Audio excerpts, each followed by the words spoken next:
Hello everyone, this is Ana Kabugerang Vlogger, a day in a life as a content creator. Kaya papasabi ka ng ng hala hindi.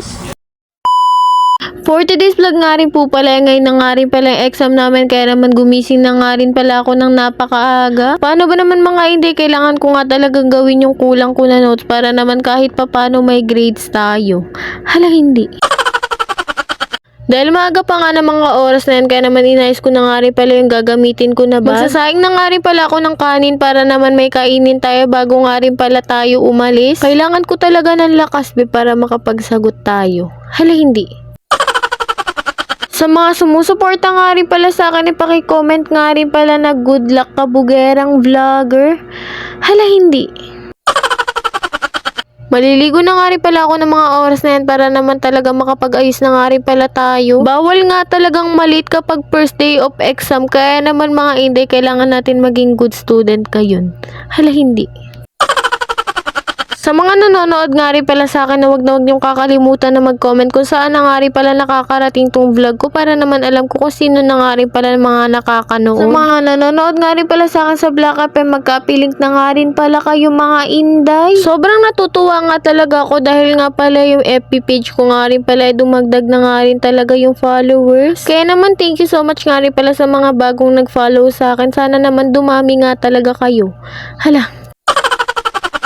Magbibihis na nga rin pala ako ng mga oras na yan para naman hindi na nga talaga tayo mahihirapan mamaya kapag kakain na nga talaga tayo. Sa mga nanonood nga rin pala sa akin sa YT ko, wag niyong kakalimutan na mag-subscribe nga rin pala at i-click nyo na nga rin pala yung notification bell para naman updated kayo sa mga i-upload ko. Magpapabango na nga rin pala tayo mga inday at maghahanap na nga talaga ako ng ulam ko dito para naman talaga makakain na nga rin pala ako. Ang dami nga talagang choices niyan pero nga talaga longganisa nga talaga yung binili ko. Paano ba naman wala na nga talaga akong pera.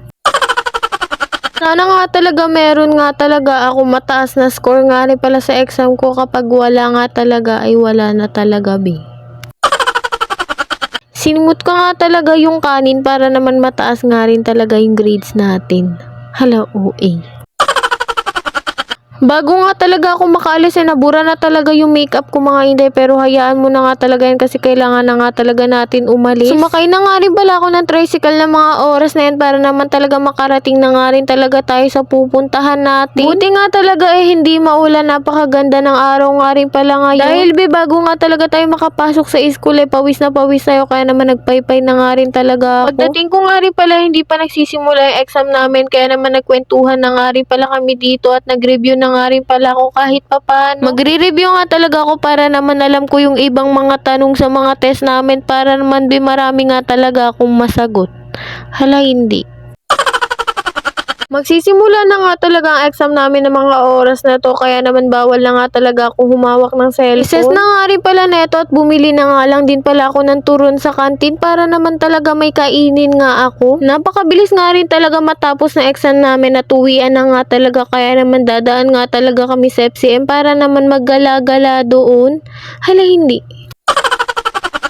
Dito na nga talaga kami nagtingin sa Mr. DIY na mga kakailanganin namin sa TLE. Paano ba naman mga inday, hindi pa nga third quarter, niisip ko na nga talaga yun. Dahil wala nga talaga kaming bibilin dito, kaya naman nag-ikot-ikot kami dito at naglaro nga talaga kami dito mga inday. Nag-try na nga rin pala kami ng iba't ibang hairband na mga oras na yan. Napakaganda nga talaga niyan at babalikan ko nga talaga yan at bibilhin ko nga rin pala yan. Ito nga talaga yung pinaka-cute mga inday, napakaganda nga talaga niyan. Hindi pa nga talaga sila nakontento at dumaan pa nga talaga sa mga teddy bear. Kala mo talaga bibili.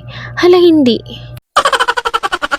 Grabe talagang hiya namin yan dahil wala nga talaga kaming binili niyan at pumasok nga rin pala kami dyan. Dahil anong oras na nga rin pala neto, kaya naman umuwi na nga rin talaga kami at magkahiwalay nga talaga kami ng daan. Sa mga tumapos nga talaga ng vlog ko na to, wag na wag niyong kakalimutan na mag-follow, like, and share nga pala ng page ko. Thanks for watching.